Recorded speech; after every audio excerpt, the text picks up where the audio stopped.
Hello, my name is Shannon Pohl, the owner of Shannon and Pohl Solutions, engineering your magical life. And I'm so excited to lead you through Are You an Introvert and how to rock it today. We're going through it in this style for the quiz because it's very much a listen to your first answer and keep going. So we did it this way so that you can keep going. We'll get into that in a minute.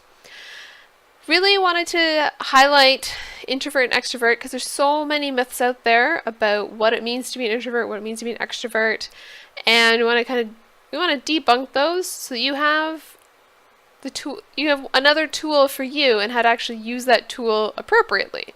We want to use a hammer like a hammer and a screwdriver like a screwdriver and use them for nails and screws respectively. Alright, so let's just dive right in. I want this to be nice and quick for you. So this is your answer sheet. Everyone pull it out. Maybe you printed it or maybe you're somehow doing it on your computer.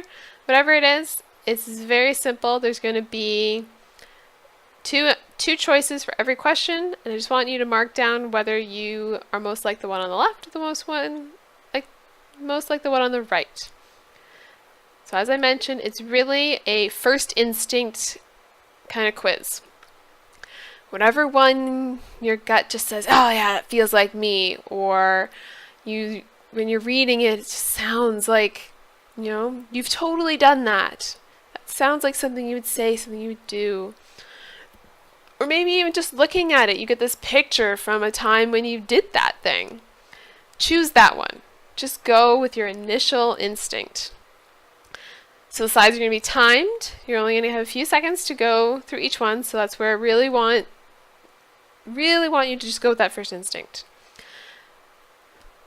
So we're going to get into it. The first set of questions are all which answer comes closest to describing how you usually feel or act. There's a couple times when it switches up through the questions, and I'll highlight it then. For the most part, just let the music go in the background and let your first instinct take the reins. And then we'll talk about it a lot more at the end.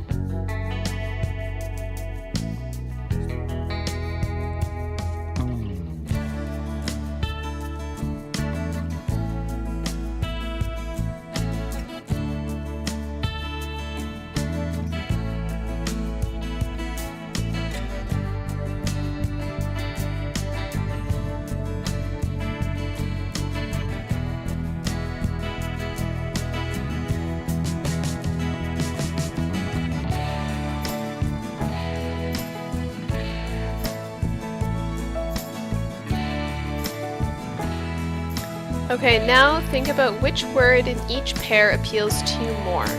Think about what the words mean versus how they look or sound in terms of how you judge them when you hear them or see them. Just think of the true meaning of the words.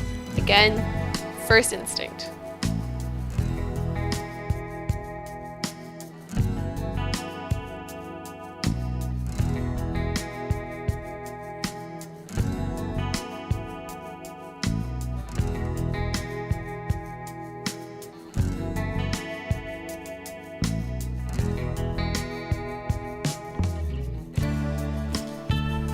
And now you're back to which answer comes closest to describing how you usually feel or act.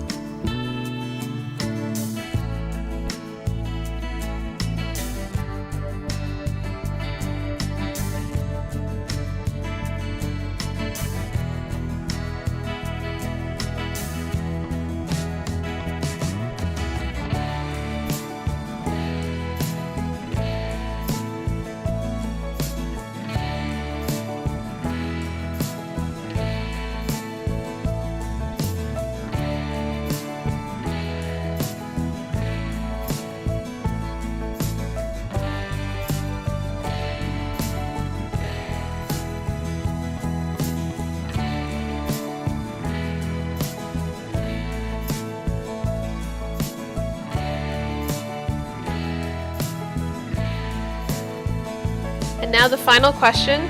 This is one where it's truly what introversion and extroversion is all about. So really take a look.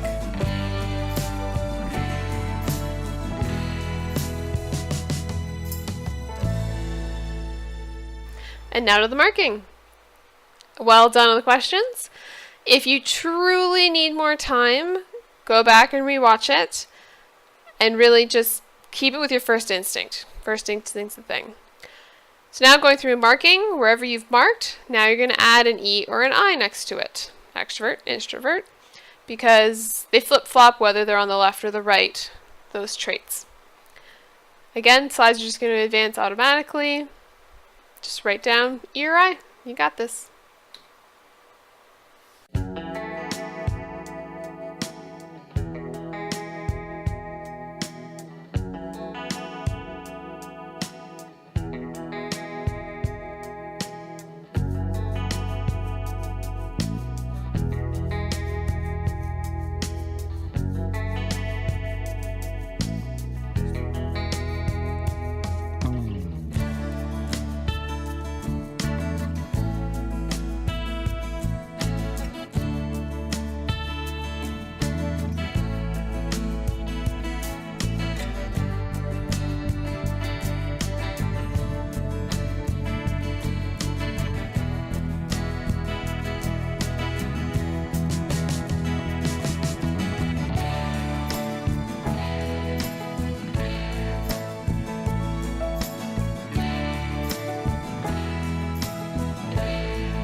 Excellent. Now to tally your results.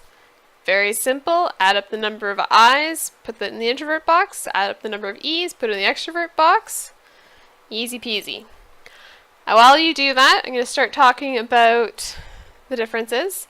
So I mentioned the different myths and misconceptions about the two. So the introvert's supposed to be those people that are always by themselves, that don't really like people, really shy, working all alone, definitely those nerds that just want to be on the computer. And the extrovert is supposed to be always the life of the party, always gung-ho and up for everything. Now, with all misconceptions, there's definitely some truth to that. There is, with introverts, a tendency to focus on the inner world of ideas and impressions. They have a greater depth of concentration for themselves and the space and territory to call their own. That's really, if you've heard the term nesting, someone's really found their nest, they made it all cozy. That's an element of that. Really that they've defined their space. And extroverts, there is that tendency to focus on the outer world of people and things and preferring interactions with other people and having a wide breadth of interest and friendships. However, these actually have nothing to do with people like other people. That's why that final question is really the crux of the matter, and it really comes down to where do you source from, how do you recharge your batteries? And introverted people, which is actually only 25% of the population. I think there's far more nerdy type people out there than 25% of the population. So that tells you something right there. So introverts, it's all about sourcing. So that's where the stereotypes of shy come out, because they, to recharge their batteries, want a quieter place all alone. Whereas an extrovert, they're going to find a place that has people around. So it might be hanging out with friends. May not always be going crazy and having a grand old party, maybe low-key hang out. There's going to be people around. They like being... It's not so much about liking being around people, it's that they need to be around people to refill their batteries. And so what ended up happening is that some of the key highlight traits of high introverts and high extroverts got applied, and with any stereotype have kind of lost their context. Because every human has multiple hundreds of traits, and this is just one set. And as such, they're also a continuum. So there's high introverts and high extroverts, and there's also people that test really close to the middle, being like on that borderline or somewhere in between all of that.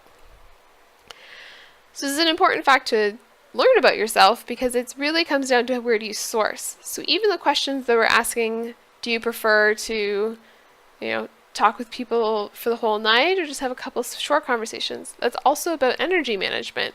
Are you gaining energy from having those conversations, or are you expending energy to have those conversations? And that's where, when we get into the Designing Your Ideal Job Search program that we'll talk about in a minute, it really comes down to figuring some of these things out so you can just plan and structure your days such that you have peak energy for everything that you need to do, and to give your best to what deserves your best, and, let other things go if they're really just not worth it. Two little stories I like to share to really highlight how introvert and extrovert has nothing to do with liking people is that, first of all, I actually test very high introvert. For me, that ends up being that for any time I spend out of the house interacting with people, I spend at least an equal amount of time working by myself in my home office, reading, doing quiet solo things. And that's just how I've structured it. It works just fine. It's just learning about structuring. Whereas I had a coach once, and her husband actually is a very high extrovert who doesn't like people. So his job has nothing to do with interacting with people. He does tech support. However, as a high extrovert, he needs to be around people.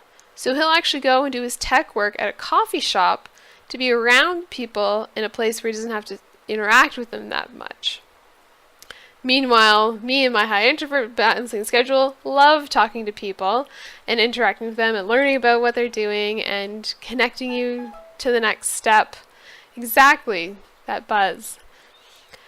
And so that's really the next step for you, is to book a complimentary connection call with me.